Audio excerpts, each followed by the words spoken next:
The directive in the year 2194. Love was not a choice. It was a rule. Every citizen of the human state knew the directive. You will be paired. You will marry. You will produce 2 children.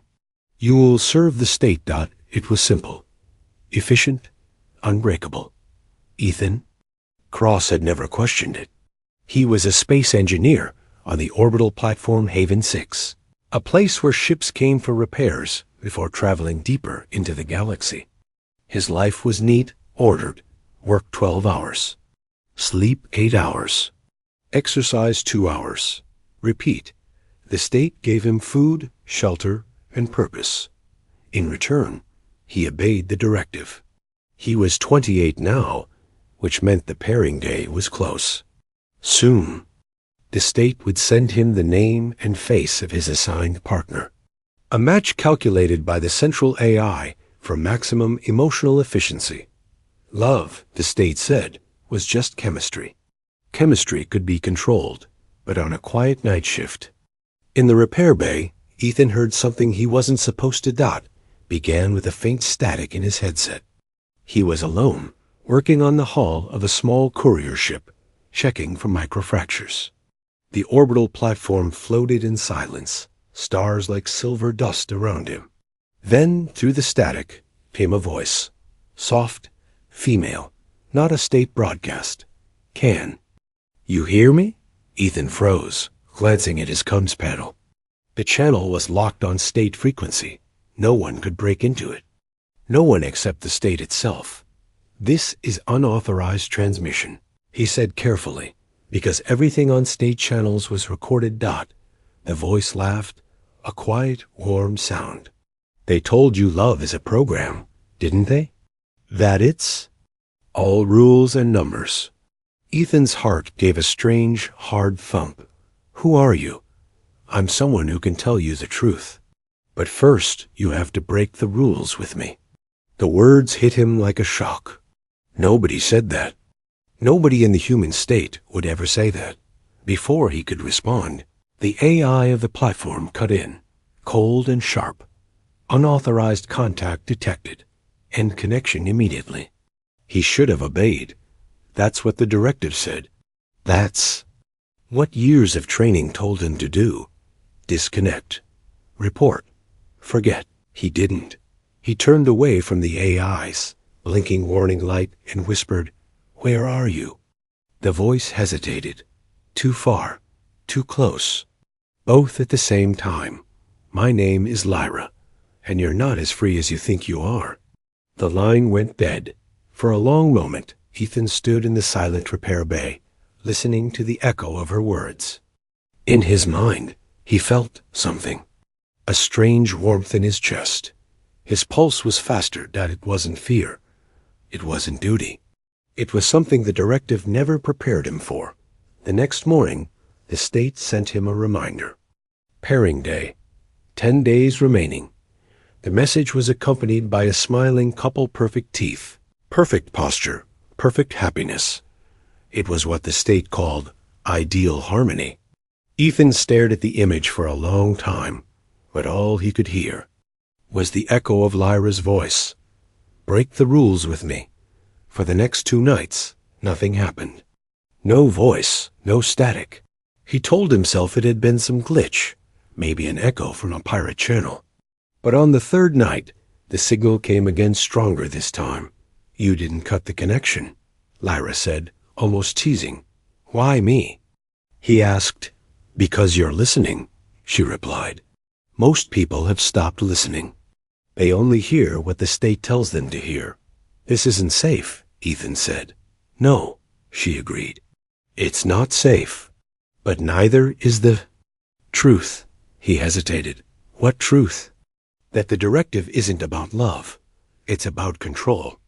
They choose your partner so they can choose your mind. Ethan felt a chill run through him. You're saying the state is lying to you, she finished. And if you let them pair you, you'll never think your own thoughts again. The channel cut out suddenly, as if someone had pulled a plug. That night, Ethan couldn't sleep. He kept seeing her face in his imagination, though he had no idea what she looked like. He kept hearing her voice. He also kept hearing the states.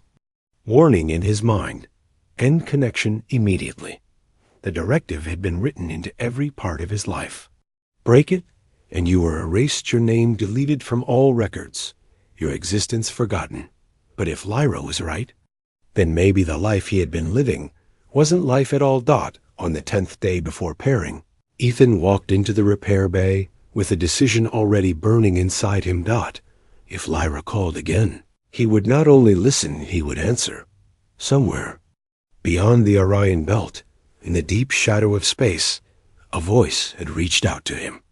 A voice that should not exist, and he intended to find it, because for the first time in his life, Ethan Cross wanted to break the rules. Asterisk, the forbidden signal for 3 days. The signal stayed silent. Ethan told himself it was over. He told himself. He had imagined it, that the strange warmth in his chest was just adrenaline from breaking a rule. But the truth was, he missed the voice. On the 4th night, it returned. This time, the sound didn't creep in. It crashed through his gums. Like a sudden storm. Static hissed, then faded, and her voice came clear and sharp. They're watching you now. Do not answer the I when it speaks. Ethan's breath caught. He looked up at the platform's monitoring drones. Their lens eyes glowed faint red, as they floated in silence, scanning him. How do you? He began. Because I've been inside their system, she said quickly. And now, so are you. The words hit him like a cold slap. Inside the system? That was impossible. No outsider could breach state tech. It was locked tighter than a black hole. The AI's voice came suddenly. Through his headset, Citizen Ethan Cross. A pairing candidate will be assigned in 8 days. Emotional stability is required. Reduce. Conversation with unauthorized sources. Ethan forced himself to keep his mouth shut, just as Lyra had told him. Good, she whispered. They don't know I'm still here. But we don't have long. A name that shouldn't exist, he asked her again who she was. Lyra, she repeated. From Vera. The name made something deep in his mind twitch like an echo from a dream he'd forgotten. Vera. He had heard it once in training, only to have the instructor dismiss it as non-existent space debris. The state says Vera never existed, Ethan said carefully. Of course they do, Lyra replied, because they burned it out of history. Her voice trembled, just for a moment, then steadied. My people once traded with yours. We shared. Art, music, even, she hesitated, love. But your state decided love was dangerous. They erased our worlds from your maps. And soon, they'll erase the last of us. Ethan felt the words sink into him like stones. If she was telling the truth, then the directive wasn't just about control, it was about erasing choice. The package the next day. A routine cargo shipment came in from a deep space mining station.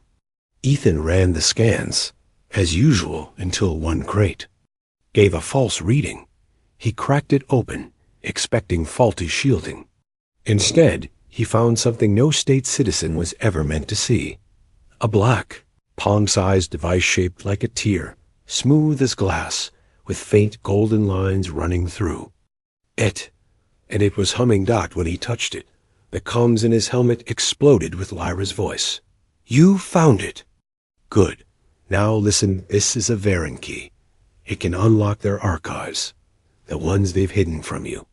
Before he could respond, the AI cut in again, its voice harder this time. Unauthorized object detected.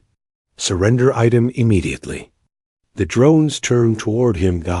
Ethan slid the device into his suit pocket, closing the crate with slow, casual movements. I didn't see anything, he lied. The drones hovered a moment longer, then drifted away. A dangerous promise that night. Lyra contacted him again. The key will guide you to me, she said, but you'll have to leave the platform. Once you cross the Orion Belt, there's no going back. Ethan hesitated. Crossing the belt was death. The zone was off limits, not because of pirates or radiation, but because the state had marked it emotionally hazardous. Whatever that meant. Why me? He asked again. Out of billions of people, why choose me? Lyra's answer came in a whisper, almost like a secret she wasn't supposed to tell. Because, Ethan, you haven't stopped wondering what love really is. The walls close in 2 days later. He noticed the changes. His access codes were slower to process. Surveillance drones lingered near him longer than before. His work shift was suddenly moved to nights alone. The state was watching him, testing him.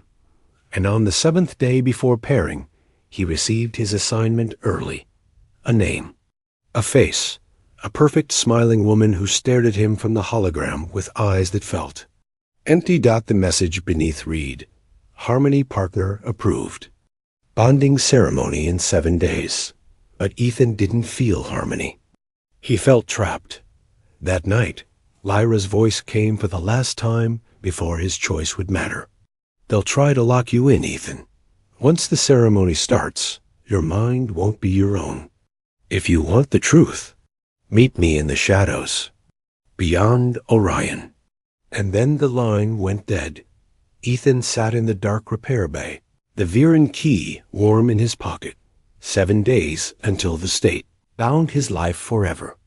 7 days until he either obeyed the directive or broke it for good. Asterisk cracks in the system the next. 7 days felt like the longest of Ethan's life. The state thought they were tightening their control.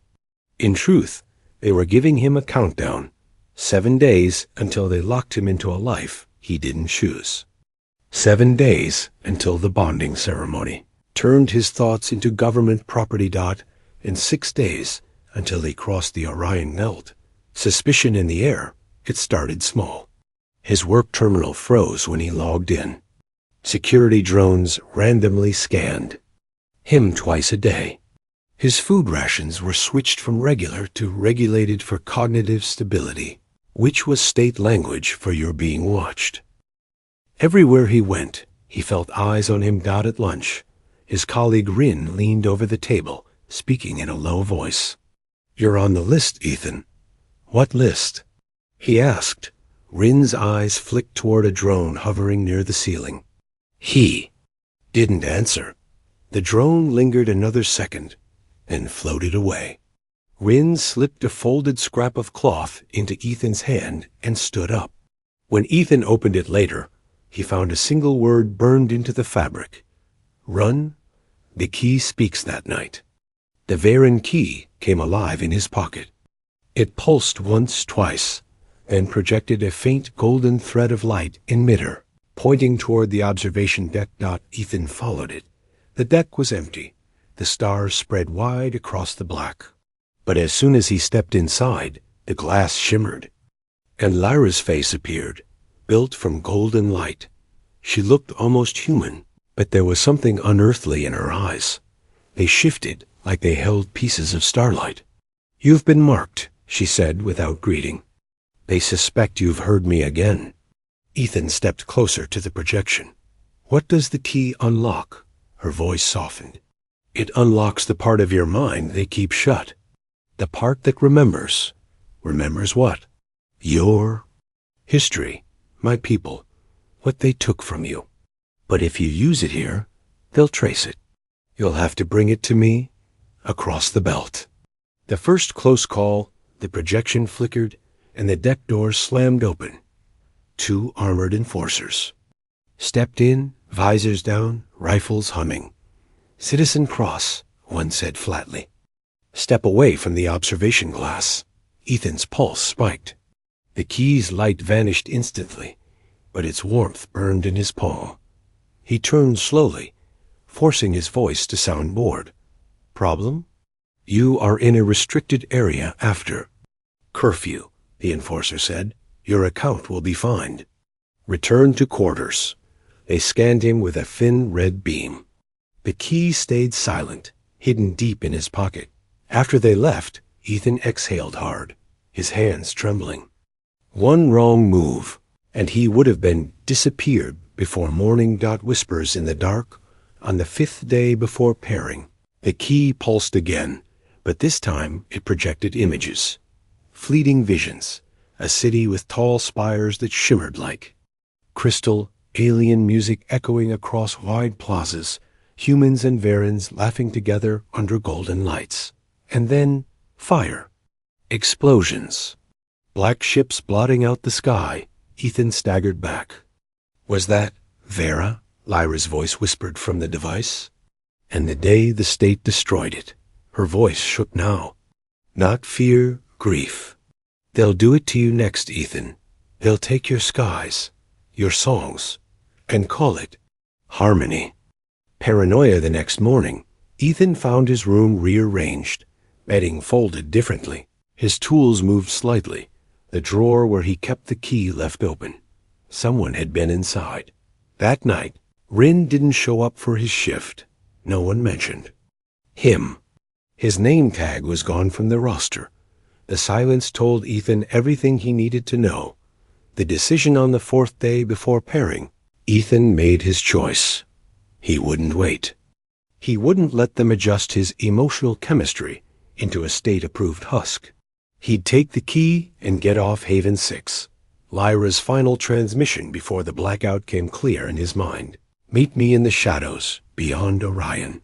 The first move getting past security meant finding a blind spot in the platform's rotation. Ethan had worked repairs for years. He knew where the sensors lagged, where the cameras overlapped by a fraction of a second.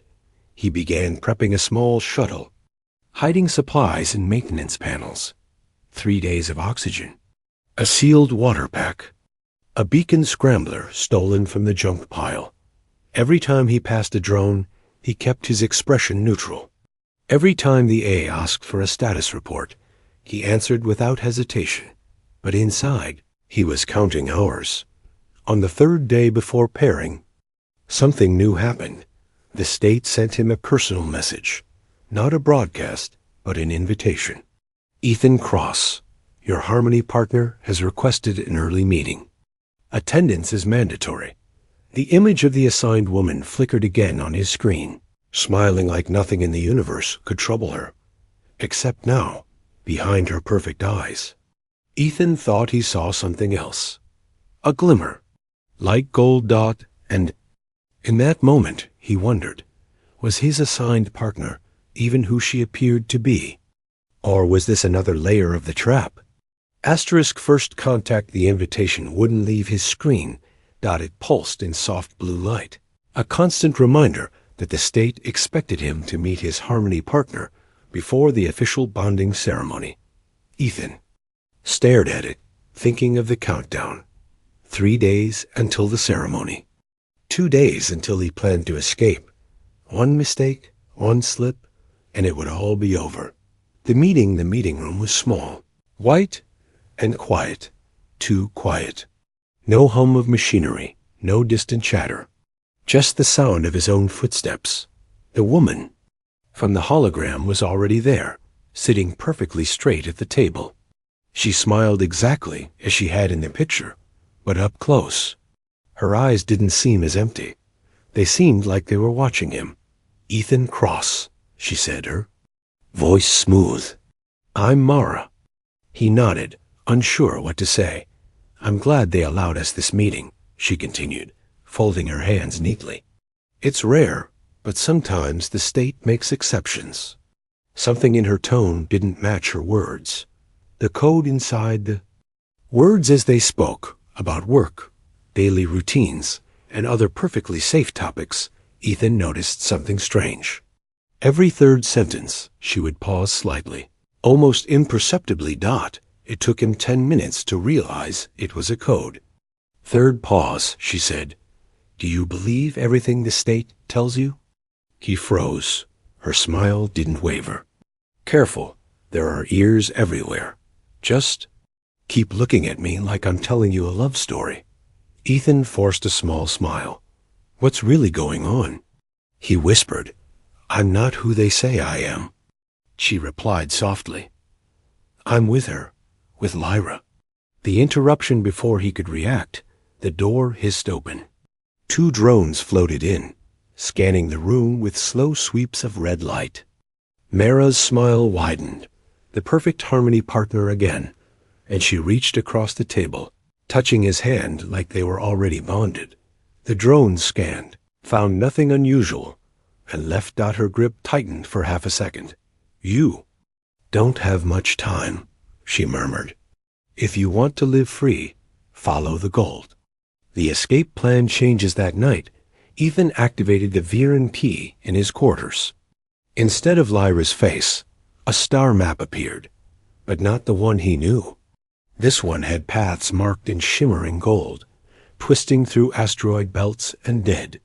Systems. The destination was beyond the Orion belt, but now there was a new marker. Closer, a rendezvous point just 12 hours away, near an abandoned cargo relay. Lyra's voice finally returned. I sent someone to get you past the first barrier. You met her today, Mara? Yes, she'll draw attention away from your escape, but after that, it's you and me. Departure in the dark. At 2 o'clock station time, Ethan slipped into the repair bay. The shuttle he'd been preparing looked ordinary from the outside, but inside it was stripped of every tracking device he could find. The key pulsed softly in his pocket, the golden path shifting as if it could sense his hesitation. Then, heavy footsteps. He ducked behind a supply crate as 2 enforcers walked in, scanning the ships. One of these has been modified, one said. Check everything. His shuttle was third in line. The distraction just as the enforcers reached it, alarms blared across the station. Red lights strobed. The AI's voice thundered. Security breach in Sector 7. All units respond immediately. The enforcers cursed and ran out. Ethan climbed into the shuttle, heart pounding. Mara had kept her word. Breaking the belt, he launched silently, keeping power low until the station was a distant shape against the stars. Only then did he open the throttle. The Orion belt loomed ahead, a glittering wall of asteroid fragments and electromagnetic storms. The state's nav systems always routed ships far around it, but the key overrode his controls, steering him into the chaos. The cockpit shook violently. Static filled the comms. Flashes of light danced across the glass. But not lightning. They were shapes. Ships, sleek, black, and unlike anything he'd ever seen. First contact voice came through the static, clear and calm. Shuttle 942, cut your engines. You're in Viren territory, Ethan swallowed. I'm here for Lyra. Silence. Then, approach vector locked. Follow the light. A small craft emerged from the belt, its hull glowing faintly gold. It turned, guiding him through a twisting path between tumbling rocks and blinding flares of energy. When they finally broke through, the space beyond was quiet, peaceful, and there, floating in the darkness, was a ship unlike any human design.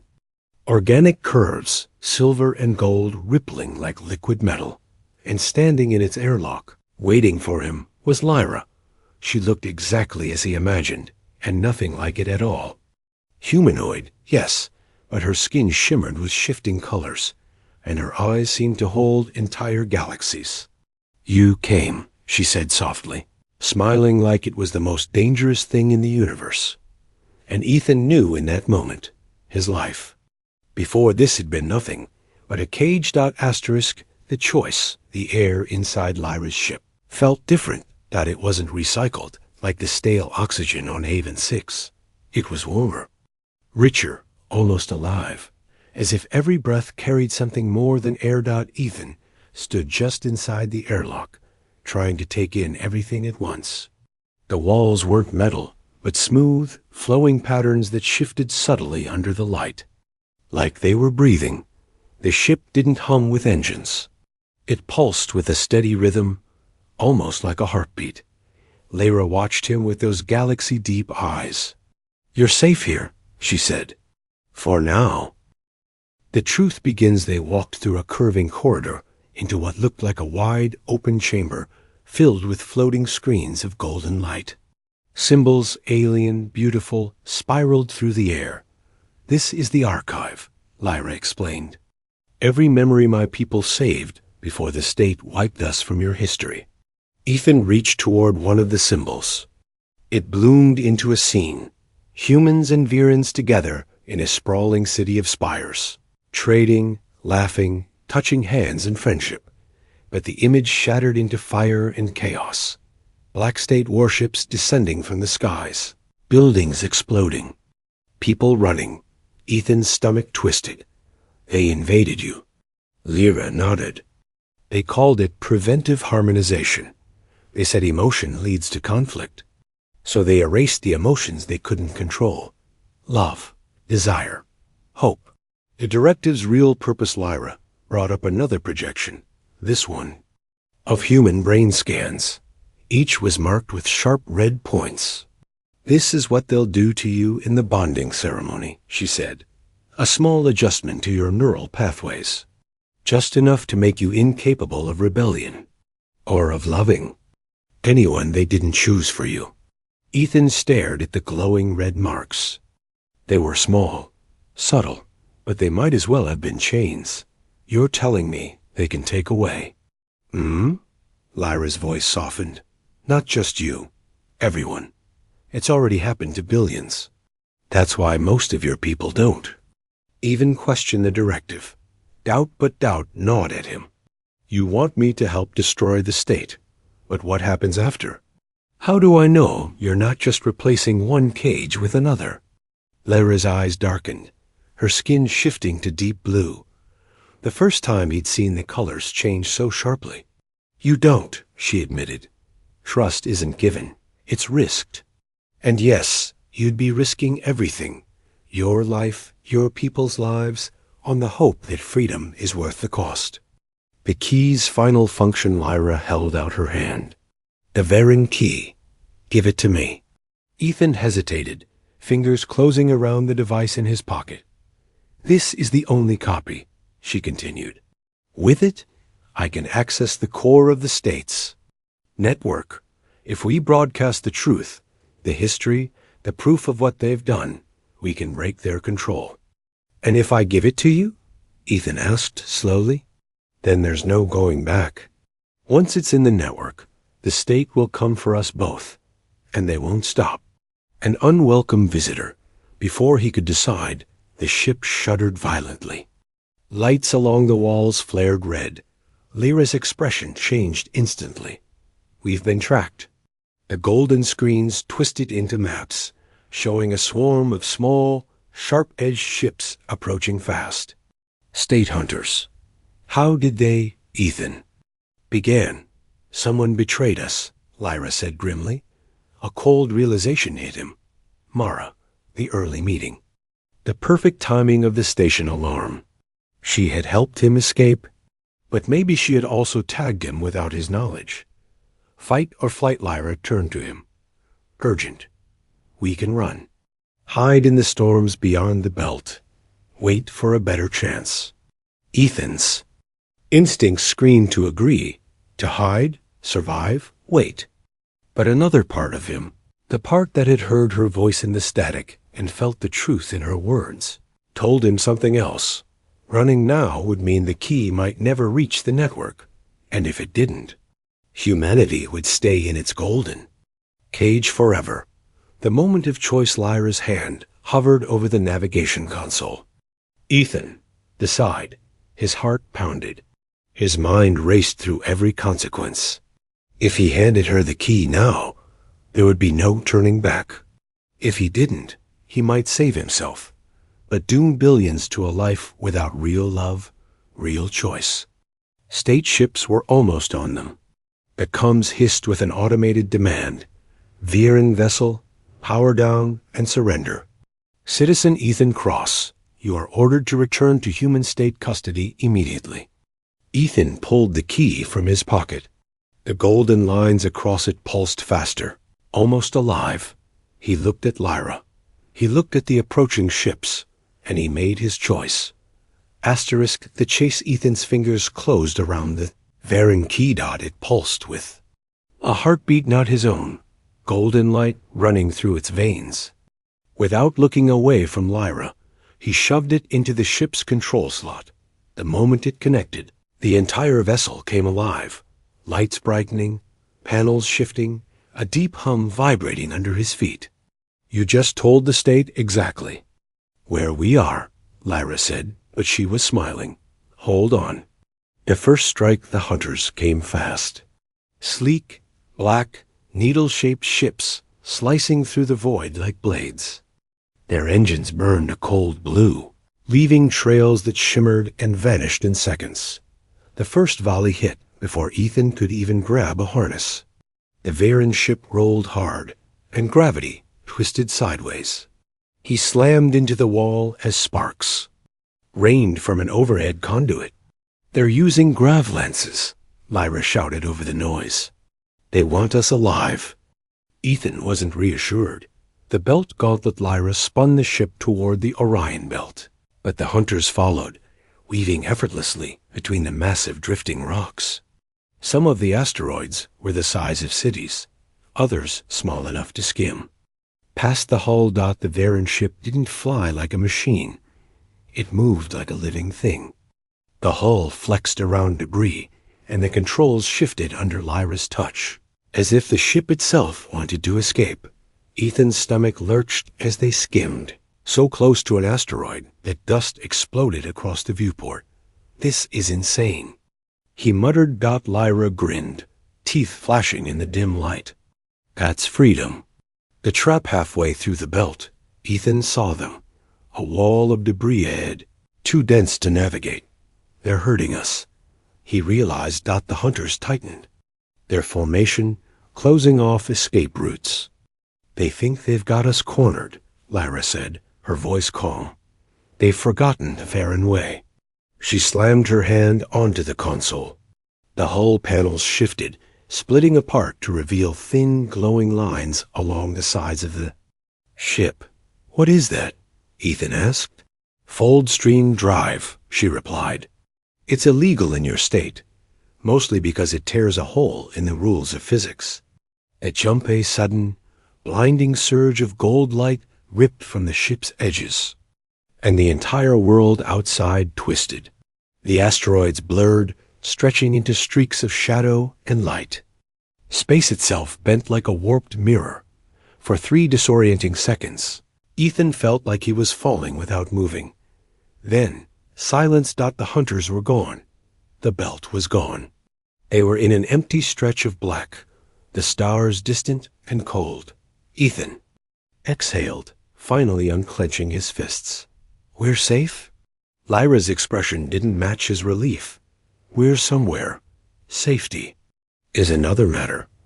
The pursuit that never ends. Ethan frowned. We lost them. How could they? The ship's warning tones cut him off. 6 blips appeared on the map behind them. Lyra's jaw tightened. They followed the fold. That means they've upgraded their drives. That means...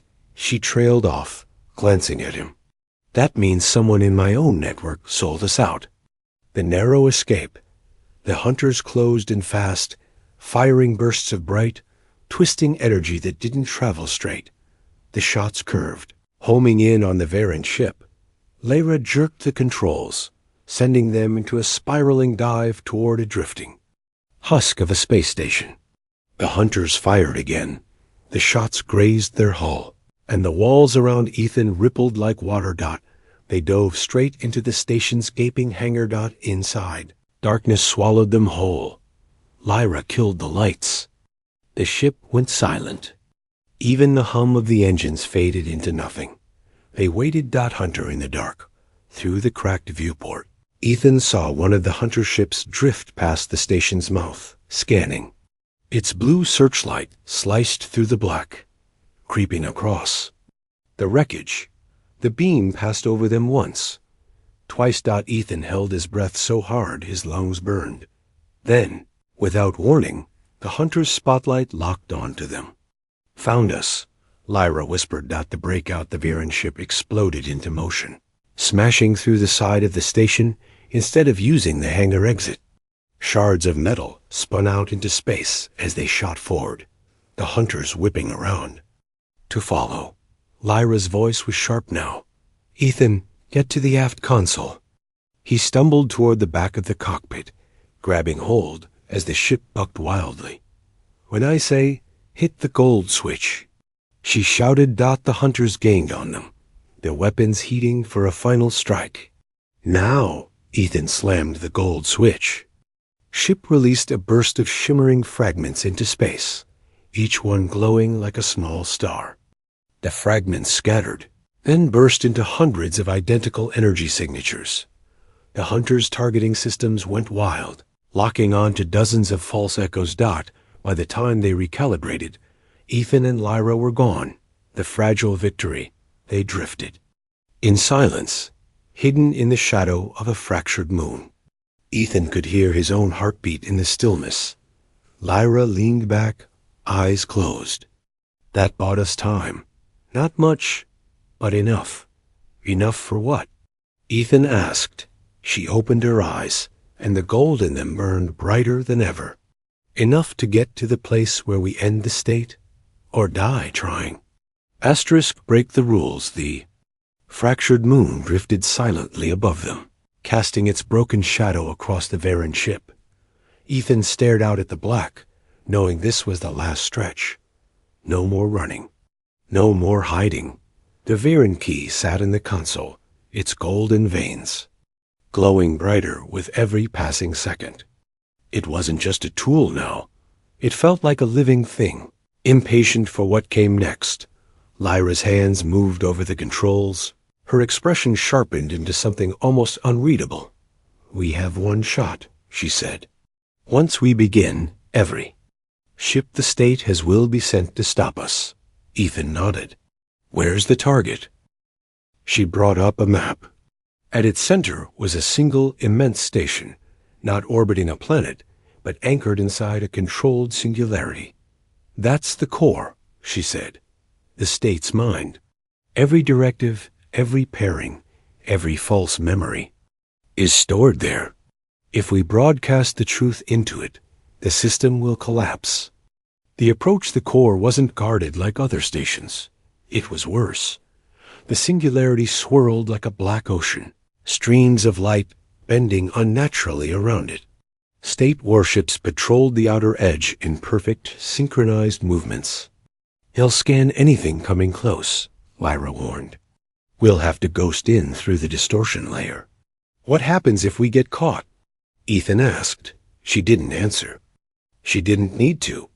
Ghosting the core, they cut all power, drifting with the gravitational currents that curved around the singularity. The Viren ship's hull shifted colors. Blending with the bent starlight. Ethan kept one eye on the nearest warship as it passed, its massive frame blotting out the stars. The slightest heat signature would give them away. When it was gone, Lyra reignited minimal thrust. They slipped through the distortion layer, space warping so violently that the ship's walls groaned under the stress. And then, suddenly, they were inside. The betrayal of the core hung before them. A colossal sphere of black glass shot through with streams of red light. It pulsed slowly, like the heartbeat of something ancient and alive. Lyra guided the ship toward an access point. Ethan moved to slot the Viren key into the transmission port. That's when the comms crackled. Ethan, stop. It was Mara's voice. He froze. Mara? Her voice was steady, urgent. Lyra isn't telling you everything. The key won't just destroy the state's control. It will rewrite it with her people's code. You won't be free, Ethan. You'll just serve a different master. Ethan looked at Lyra. Her expression was unreadable. She's lying. Lyra said, the key will free everyone, both our peoples. That's why they want to stop us. The final decision. The warships outside the distortion layer had begun to move. They knew someone was here. Ethan's hand hovered over the console. Mara's voice pressed into one ear, Lyra's into the other. Two choices. One truth. Maybe neither. If he transmitted the key, humanity's world would change forever, but he might be replacing one cage with another. If he refused, the state would win, and everything he'd risked would be for nothing. You have 5 seconds, Lyra said. Don't do it, Ethan, Mara urged. Breaking the rules, he thought about the directive, about the empty smiles, about the warmth in Lyra's voice when she first told him to break the rules, and he realized something. Freedom was never safe. He slammed the key into the port. The core shuddered. Golden light exploded from the access point, racing along. The red streams until the entire sphere blazed like a second sun. The singularity rippled outward. State warships twisted in its pull, their perfect formations breaking. Ethan's mind filled with voices, billions of them, waking up all at once, memories crashing back, feelings flooding in like water through a broken dam. The price, the blast of energy tore through the distortion layer. The Viren ship's systems screamed warnings. Lyra gripped the controls, fighting to keep them stable. We have to go, she shouted, but before they could pull clear, the core collapsed in on itself. The singularity surged outward, swallowing the sphere and everything around it. For one heartbeat, Ethan felt weightless. Then everything went white. The aftermath when he opened his eyes. The warships were gone. The core was gone. The singularity was just gone. They floated in a silent, unrecognizable stretch of space. The stars looked wrong. We're somewhere else, Lyra said quietly. Where? Ethan asked. She looked at him, her eyes reflecting endless gold. A place even I didn't know existed. The unfinished ending across the human states. Worlds people woke from the directive's chains. Lovers looked at each other like strangers, and strangers embraced like lovers. The AI's voice fell silent for the first time in centuries. But in the shadows of this new freedom, something else was moving. Watching, waiting. And in the strange, wrong stars above Lyra's ship, lights began to appear, not human, not Viren. Something else. Ethan stared out the viewport, a chill running through him. Breaking the rules had set them free, but it had also opened the door.